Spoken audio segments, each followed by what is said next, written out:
Welcome everyone to another webinar produced by the ANZCCJ. My name is Ian Scott and I am one of the Executive Council members of the ANZCCJ. We at the ANZCCJ want to use this communication tool to help other members to continue to provide effective ways to show what other members are doing considering these difficult times, to provide their learnings in the hope to benefit others. These are opportunities to interact between each other and post questions.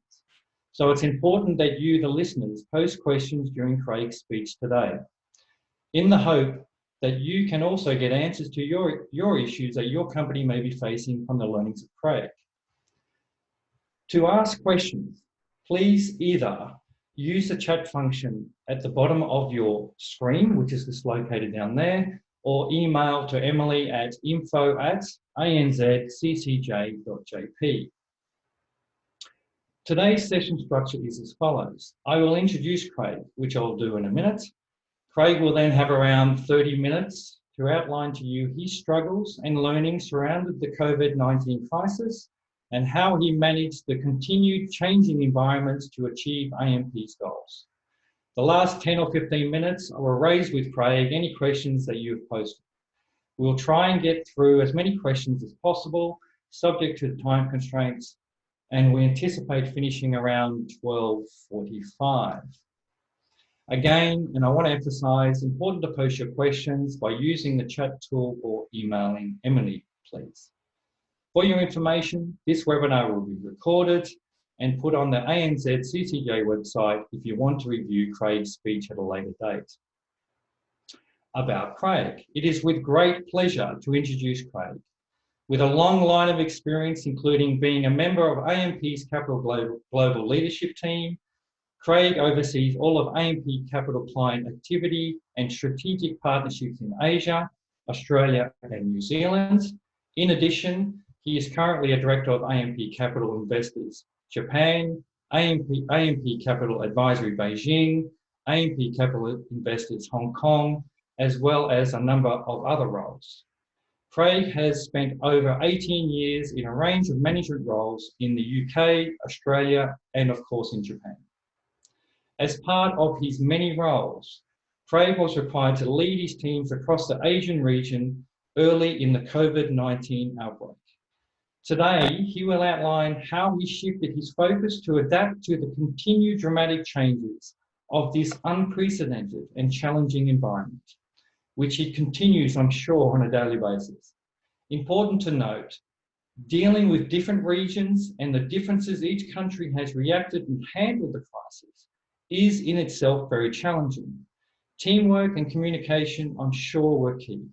So we look forward to Craig to explain how we handle these challenges for AMP and how our members and you can benefit from Craig's learnings and experiences today. Over to you, Craig. Thank you, and thank you for having me. It's a real privilege to be able to come and talk a bit about what we faced in AMP Capital. Firstly, what I would say is that this has probably been the most challenging time of my career. I've worked through sort of stock market crashes in 1987, global financial crises, but this has been by far the most challenging, and is something that has continued to challenge me on a daily basis and my team on a daily basis since mid-January. It was very clear at the start. I was actually in China just before Chinese New Year. And what became clear as I was actually leaving Beijing just before they were sort of China was sort of going into that sort of lockdown period, was that this was going to become a bigger issue, certainly for our business in China and potentially for some of our other businesses across Asia as well as Japan. We're obviously dealing with what was a health crisis, but also an economic crisis has now followed, which I think is going to have an impact for certainly the foreseeable future. As this unfolded in January, I was actually meeting with our Chinese partner just before Chinese New Year, and that's when there was just early, there was early news coming out of what was happening in Wuhan. And that's when Beijing was starting to impose stronger restrictions, and that's when they effectively put the travel ban in place domestically around Chinese New Year. I came back to Tokyo and all of a sudden sort of started to communicate with our CEO, but also with our board and our teams, that we actually needed to manage this very, very quickly. So what we actually did when this started, the first priority was to ensure the health and well-being of your employees. So very quickly, we put in place processes with respect to our teams. We looked at making sure that our teams had the right types of protection, that they were adhering to local guidelines. There were different guidelines, obviously in China, but that then started to evolve into other countries in Asia as well as Japan. We actually was very, very important that we looked after the well-being of our employees. So, and there was two aspects of the well-being that we needed to look after. One was ensuring that our employees were safe from COVID, and we put in place various different travel restrictions. But also what we also had to do was look at the mental well-being of our employees. All of a sudden, we found, particularly as this started, that as employees team members started to go to working from home, spending significant periods in isolation, we provided a lot of support around mental well-being, and we tailored that for each different country. One of the things that we also did that was quite important was communication. It was clear very early on that different countries were adopting different stances with respect to COVID-19. It was also clear that you needed a trusted news source.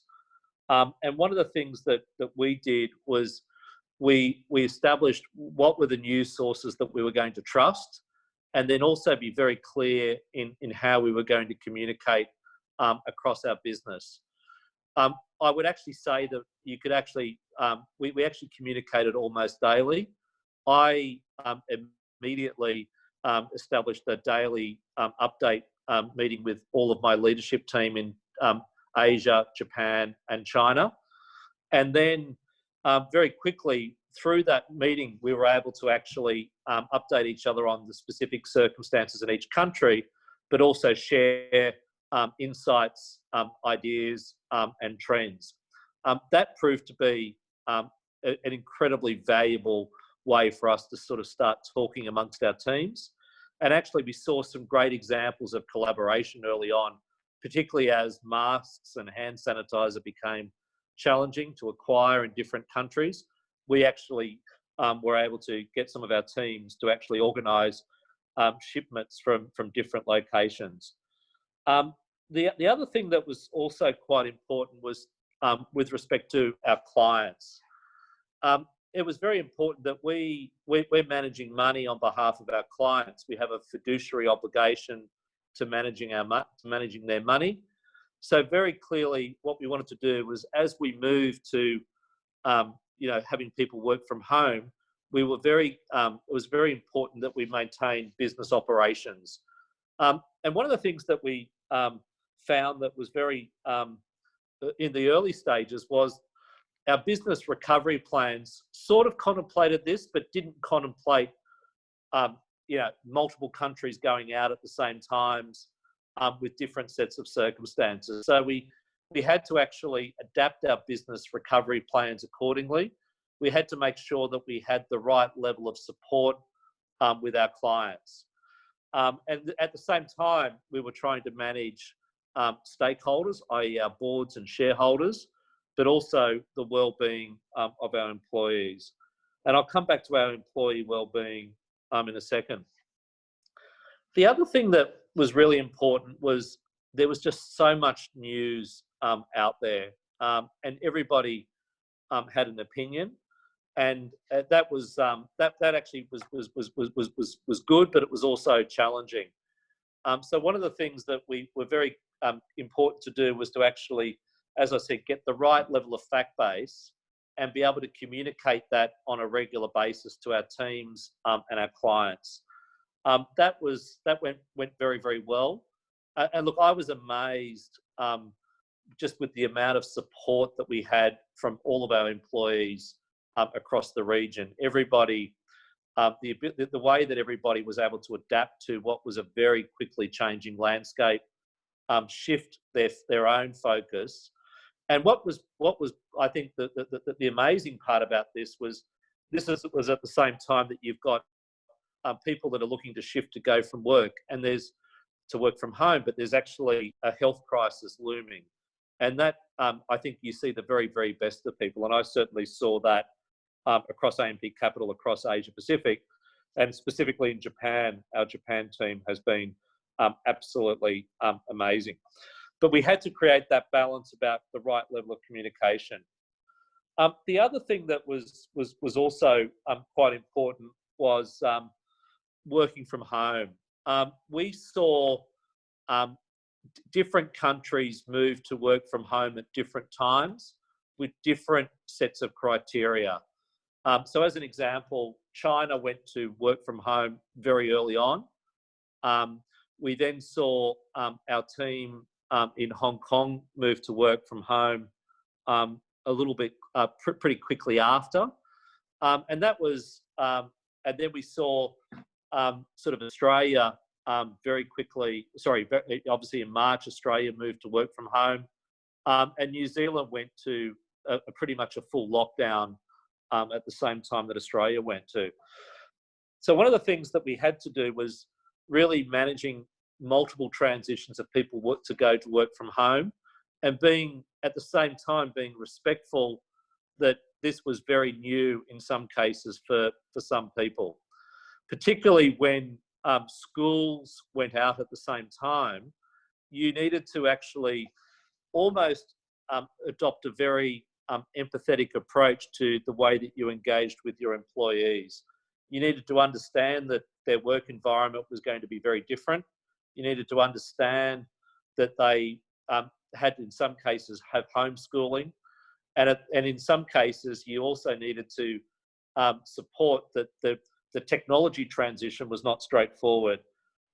We were very fortunate that our teams reacted in a positive way, but there was a period of probably a couple of weeks where it became almost a rolling movement of people starting to work from home in different locations. That we were prepared for that because we adopt a flexible. We have flexibility as a core part of our business, and as I said, some countries were more advanced in that. What we also found very early on was that employees reacted differently. If I take Hong Kong as an example, there was this crisis that occurred, but actually late last year, they also had the social unrest in Hong Kong. So the employees were used to working from home, used to disruption, but this added just another level of stress and strain for people. So therefore, one of the things that we did have tried to do is to share a lot of insight on how people are working. We've tried to do a couple of things. One is we focused on individual webinars and updates around mental health and wellbeing for individuals. That has actually been something that has been quite useful. Number two is we were very clear in how we were going to support our clients through this. We've moved to almost a daily leadership cycle where the leadership team will talk daily on any issues and share share insights across each of their geographies. We also had to keep our board updated. So we've moved to a regular updating cycle with our board. And we engaged in a number of countries early on with the regulators with respect to how we were going to manage this, because a lot of this, what has happened, was never contemplated. So managing stakeholders, managing your employees, and continuing to engage with your clients has probably been the most challenging part of that cycle. If I reflect on some of my own personal learnings from this, one is that in a very challenging time, people are capable of doing some extraordinary things. And I certainly have seen that since this has sort of happened in January, and where we are now in April. It feels like it's been a lot longer than 3 months. I've seen some amazingly extraordinary things happen. Firstly, employees really want to contribute to the company and support the company in this transition, and we saw that right across the region.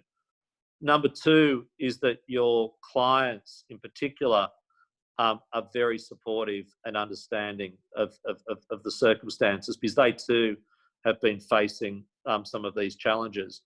And that, combined with what has turned out to be an economic crisis in our industry, has made that even more challenging. So the next part is really around the regulators and the legal framework. I think what we have seen across certainly this part of the world, Asia Pacific, a very strong support from the regulators to adapt to this environment. And we, as a company, operate in multiple different jurisdictions with different regulatory requirements. We've seen very strong support from the regulators, which has actually been terrific. But what we did was, in some of our jurisdictions where the regulation was more complex, we've engaged in that in a very proactive manner. The other aspect that has probably been a learning for me is the work from home situation. I personally will work from home occasionally, but this has been a period of time where I've now worked from home for probably 3.5 weeks. That in itself presents that transition is challenging. So personally, some of the things that I've tried to do around that is, firstly, establish a routine, making sure that you're separating sort of your home life from your work life.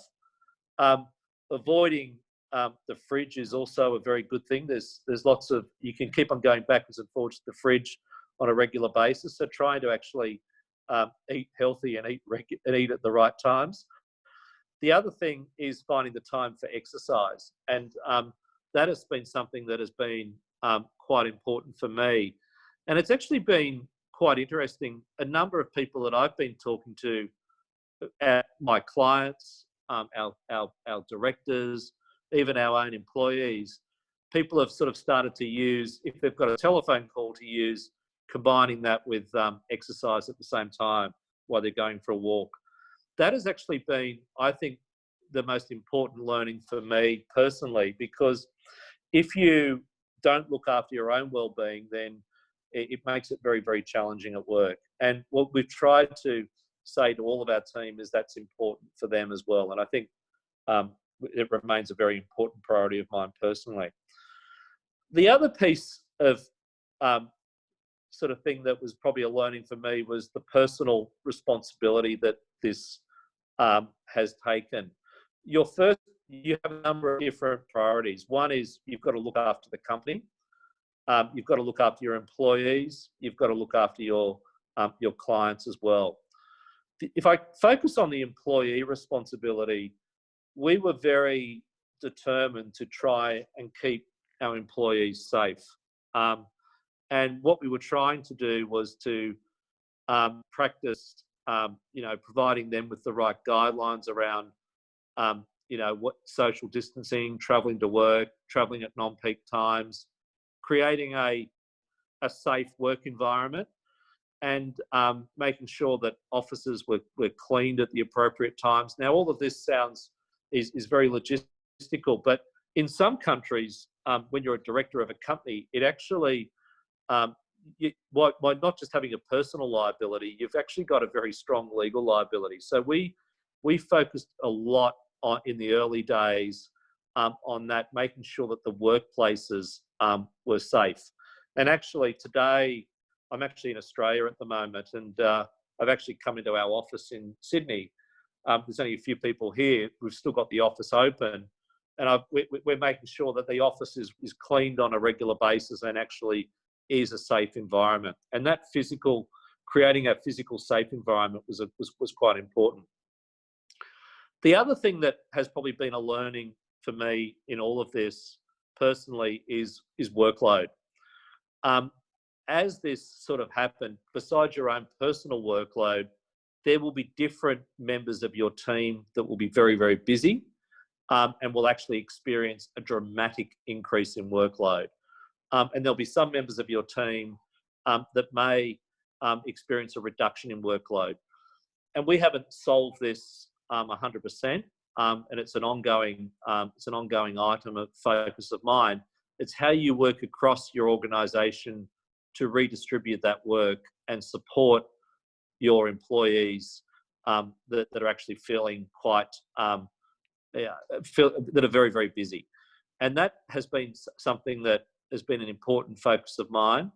As I said, I think it will be an ongoing focus. I think the next 6 months, that is going to be quite a challenging situation, because there will be parts of our business, particularly in different countries, that will be very, very busy. There'll be other parts where people the demands will change, and it's how you actually adapt your workforce for that environment.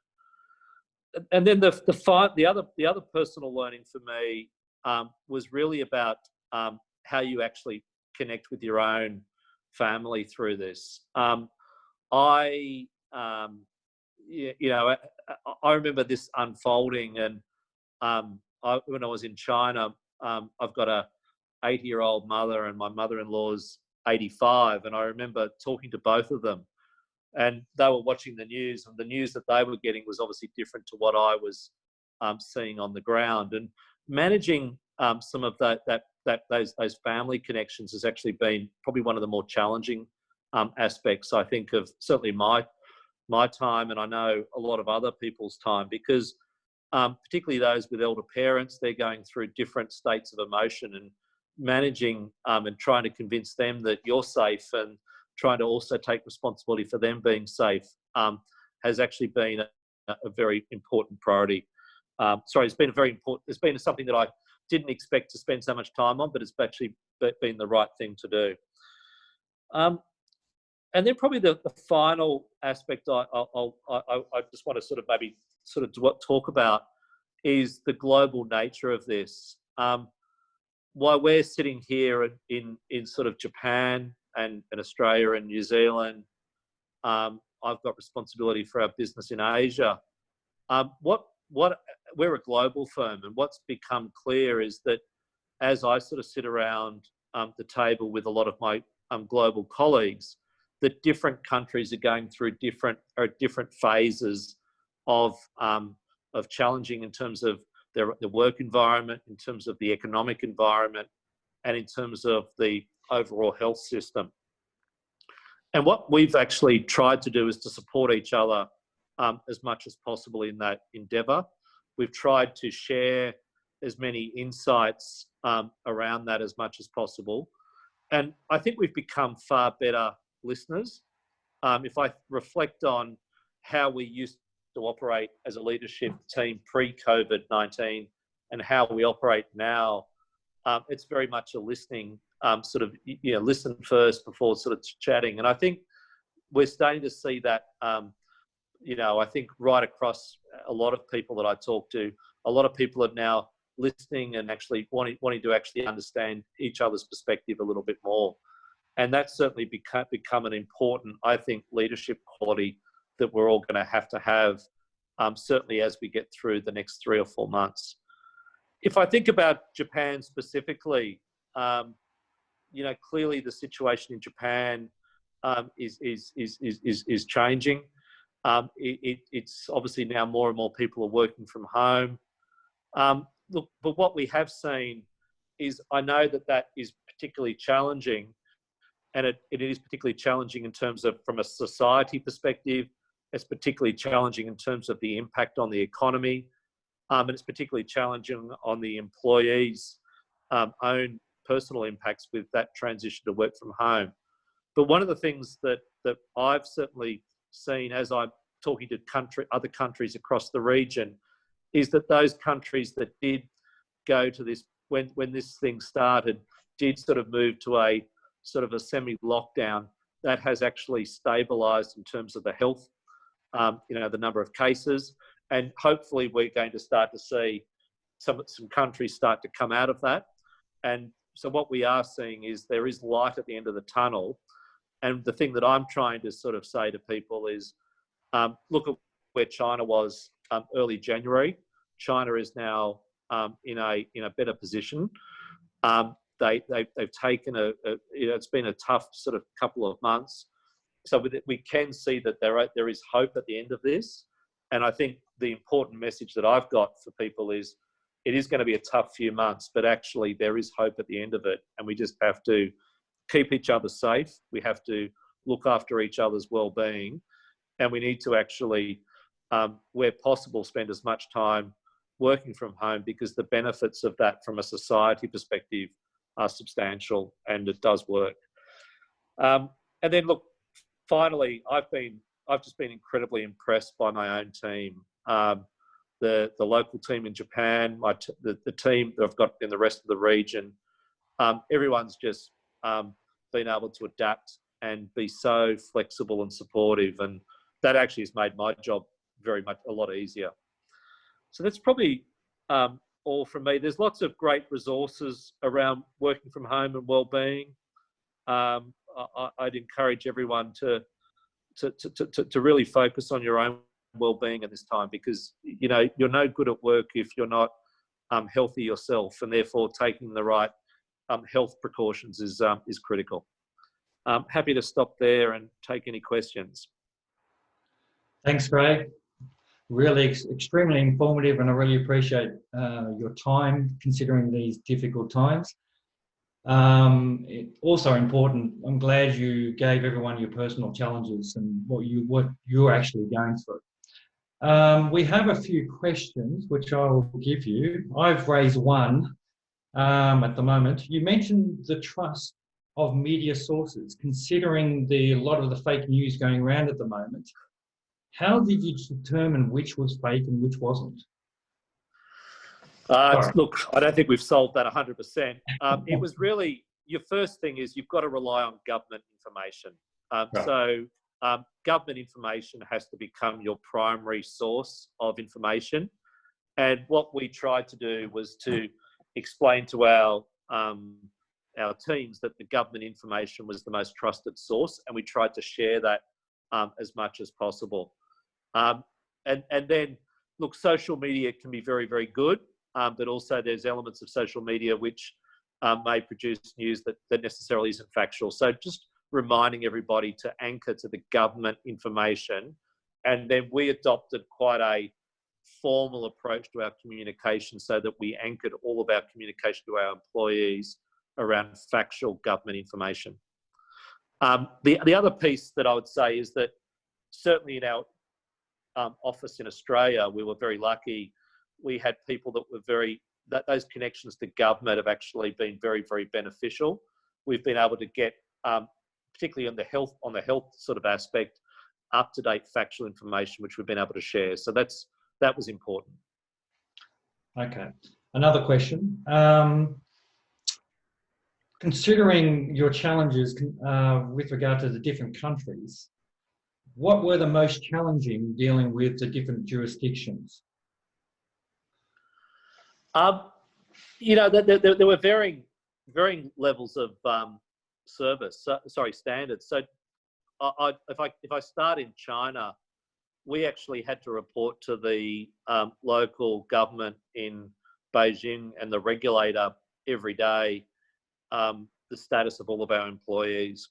Mm-hmm. And it makes it a very, when you're doing that on a daily basis, it shows you the enormity of the responsibility that you have. So that was one that probably early on made me feel, actually, this is, we need to actually really focus on this. Secondly, probably the other biggest challenge was how different countries moved at different paces. And I think that presented challenges where you saw, as an example, New Zealand went to a full lockdown ahead of Australia, and Australia was still talking about it, and just how you managed, as an example, your team in Australia, and said, well, look, New Zealand, yes, they've gone that way. We haven't gone that way yet, but we're still okay. And I think, look, different countries had different, obviously they've got different decision-making processes, and but that was probably the hardest thing, was trying to explain why one country was different to another. Right, okay. Another question that's come through, and I think partly you sort of answered this, but do you think this crisis will have any positive effects on the way your company operates in the future? There's a couple. I think that there'll be a number that will evolve. One is, I think we've proved that the technology works and that we can work from home, so that's a positive. Secondly, I think it's definitely made us be a lot more cooperative, across different countries, and we were already pretty cooperative, but this has further highlighted the need for that. And I think the other thing that it's probably highlighted from a positive perspective is the fact that we have a group of amazing, it's not just our company, look, every company I'm sure is in a similar boat. We've got a group of amazing individuals that when there is a crisis presented, will do absolutely amazing things. And we always knew that, but seeing that unfold has just been really, to be quite frank with you, truly inspiring from my perspective. If you had said to me 2 months ago that we would have our entire region working from home, operating our business in multiple countries, supporting our clients, I would have maybe thought about whether that was possible. And to see that unfold and see the behaviour of individuals, I think has just shown me the inspiration. It's just given me inspiration about our own employees. Okay. Another question on jurisdiction. Have you noticed any strong cultural differences in the way teams have responded in different countries? Attitudes toward work from home, relaxed approach, or social distancing? Yeah, look, I think certainly if I think about Japan or China or Asia more broadly, we've got a very strong culture of, people wearing masks, the use of masks. If people are not feeling well, not coming into the office and those sorts of things. I think what you've probably have happened in Western countries, this is just my own observation at the moment, is we probably had a more relaxed approach to, if people aren't well, they may still come to work and that. And I think you're going to see, I think as a result of this crisis, a very much of a different approach to, if people aren't well, not attending the office, adopting the right hygiene practices, how people travel on airplanes and that sort of thing. So I think you're going to see, potentially some of the Western countries adopt similar practices to what you see in Asia. Right. I was also in Singapore just before I feel like I've just been following this lockdown around. I was in Singapore before they went into lockdown, and it reminded me a bit of when SARS was existing, because they were temperature checking going into the office, they were temperature checking before you went to a restaurant. Now that's something you haven't seen in certainly in Western, in what I call in Australia and New Zealand in particular. I think that's something that we're all going to have to, as we come out of this, get used to. And I think Asia, Japan, and China are better placed in that. I think it's going to be interesting to see how Australia and New Zealand adopt those practices potentially. Right, thanks. Another question here. How often should managers check in with those working from home? Is there a balance to be found between regular communication and giving employees space?